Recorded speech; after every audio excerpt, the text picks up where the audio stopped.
భారత రాజ్యాంగం 75 సంవత్సరాలు పూర్తి కావస్తున్న శుభ సందర్భంగా అందరికీ జై భీములు.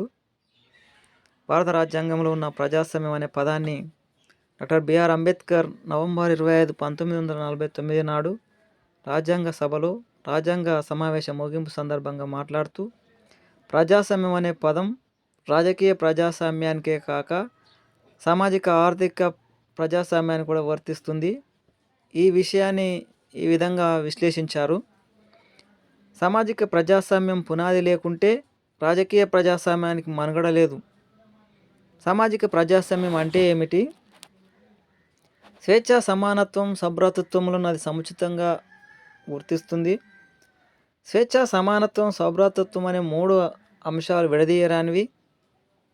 ఏ ఒక్క అంశాన్ని ఇతర అంశాల నుంచి విడదీస్తే ప్రజాస్వామ్యానికి విఘాతం జరుగుతుంది.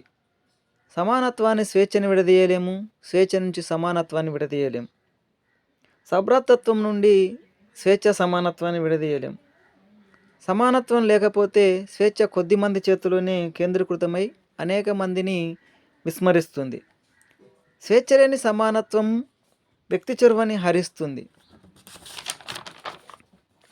భారత గణతంత్ర సామాజిక ఆర్థిక ప్రజాస్వామ్య వ్యవస్థలో ప్రతి పౌరుడికి సామాజిక, ఆర్థిక, రాజకీయ న్యాయాన్ని కలుగజేసి ఒక సమాజ వ్యవస్థను నిర్మించడం రాజ్యాంగం యొక్క ఆశయం అని 1997లో సుప్రీంకోర్టు వ్యాఖ్యానించడం జరిగింది.